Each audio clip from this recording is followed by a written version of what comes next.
notre projet de formation, on peut appeler ça, ouais, 4 piliers, tu as raison, où on a le sportif, évidemment, qu'on contrôle plutôt bien, qui est bien organisé. Mais on ne va pas parler de la période, mais voilà, on est arrivé avec un niveau de ressources humaines et de fonctionnement qui est vraiment, qui commence vraiment à être optimal.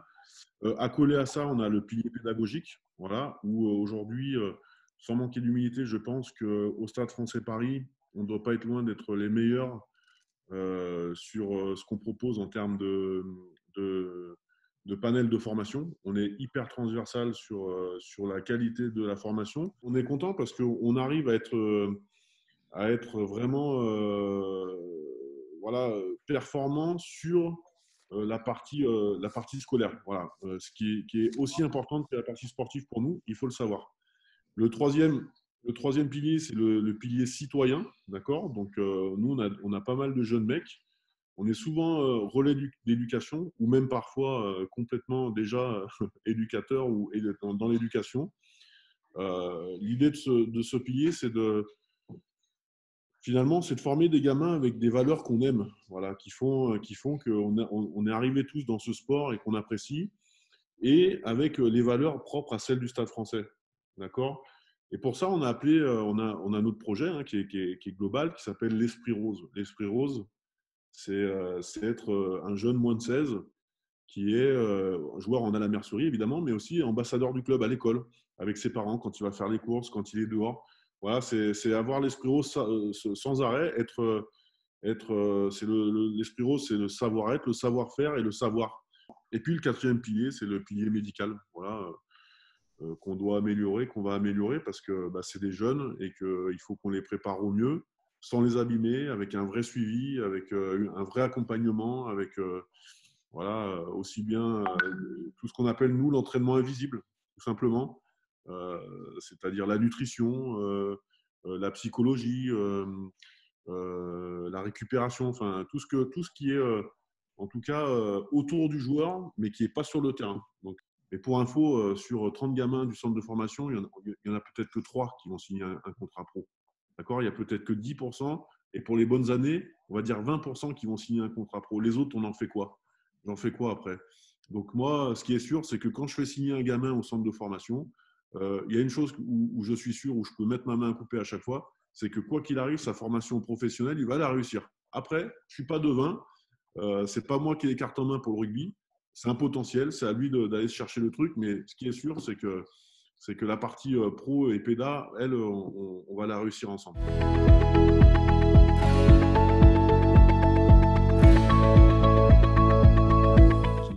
On a 2 projets en cours qui vont être extra. Je vais vous en parler assez brièvement. C'est la Maison des Talents qui sera l'hébergement proposé pour nos jeunes, d'accord, ainsi que Stade Academy. Stade Academy, c'est ce qui va chapeauter vraiment tout l'aspect professionnel et pédagogique de nos joueurs, en fait. Donc, et même de nos joueurs de l'équipe première où on pourra proposer des reconversions à l'intérieur. Donc voilà, là, en ce moment, on travaille sur ces 2 sujets. Il y a eu des grosses avancées évidemment, grâce à l'arrivée de Thomas Lombard, ça a vraiment fait du bien parce que le projet de formation, il a vraiment pris un sens depuis son arrivée et ça n'a pas été une bulle vide. Vraiment, avec l'arrivée de la nouvelle direction et de Thomas, on arrive vraiment à concrétiser toutes ces progressions. Maintenant, si on a un terrain, imaginez maintenant si nos jeunes, on a un terrain, une maison d'hébergement qui ne sera pas un internat, attention, ça sera une maison où on va apprendre à être un homme, on va apprendre à être dans une autonomie responsable, mais dans un cadre, et plus la Stade Academy, je peux vous dire que voilà, on va avoir en tout cas un pool de structures qui va commencer à être vraiment intéressant pour nos jeunes et finalement, on va leur proposer un environnement qui sera en tout cas très performant pour leur parcours de réussite.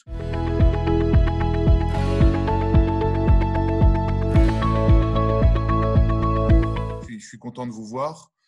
Bon, j'imagine que Pascal vous a brossé un peu tous les projets et tout le projet formation, éducation du club. C'est effectivement un axe capital pour nous sur le développement des 4 prochaines années du club. Si on vous en parle, c'est parce qu'on a besoin de vous y associer. On a besoin de vous y associer parce que je pense que le partenariat traditionnel aujourd'hui a vécu et il faut qu'on arrive à proposer autre chose avec un engagement au travers d'actions concrètes. Et la formation et l'éducation de nos jeunes, c'est un axe qui demain nous donnera des meilleurs joueurs sur le terrain parce que ce sera des personnes plus accomplies, plus complètes. Et aussi parce qu'un club de rugby professionnel, quand on vient de traverser, et d'ailleurs on est toujours dedans, la crise qu'on connaît tous, on se rend compte qu'il y a une véritable fragilité du modèle.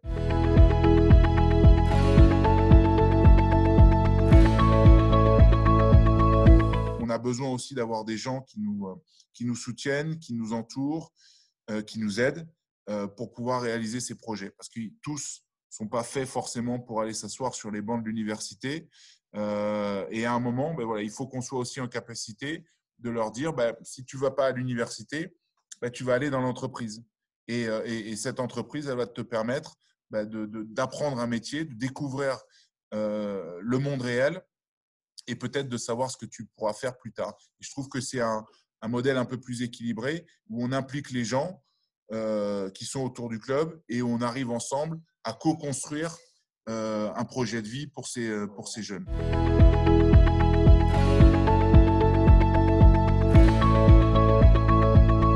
L'équipe, vous l'avez vu, elle va mieux. Je n'ai pas envie de dire qu'elle va bien, mais je le pense très fort. Maintenant, il y a encore beaucoup de choses à faire. On a vécu une période qui était complexe parce qu'on était privé de 7 joueurs. Et malgré tout, on voit que les résultats ont été au rendez-vous. Donc là, on se dit qu'en récupérant nos Argentins, notre Fidjiens, nos Georgiens et puis nos petits Français, on va pouvoir se projeter à court terme sur les 2 échéances très importantes de championnat qui sont Pau à Pau et Brive le 3 janvier. La Coupe d'Europe, il ne faut pas penser qu'on la néglige. Loin s'en faut, mais c'est vrai qu'on a beaucoup tiré sur la corde des joueurs dont on disposait. Et je pense que c'est aussi une opportunité pour donner du temps de jeu à des garçons du centre de formation qui font beaucoup d'efforts. Certains ont fréquenté l'équipe pour s'entraîner. Et maintenant, ça va être leur chance. Ils vont avoir 2 matchs pour prouver qu'ils méritent, pour certains, d'avoir un contrat professionnel la saison prochaine, ou pour d'autres, de venir titiller les joueurs pros sur des séquences jusqu'à la fin de la saison. Ça, c'est assez intéressant. Merci à tous. Merci, allez, merci à toi, Pascal. Merci beaucoup. Bonne soirée à tous. Merci et on vous souhaite une très bonne soirée. Et Bonne soirée à tous. Salut, merci. Merci beaucoup.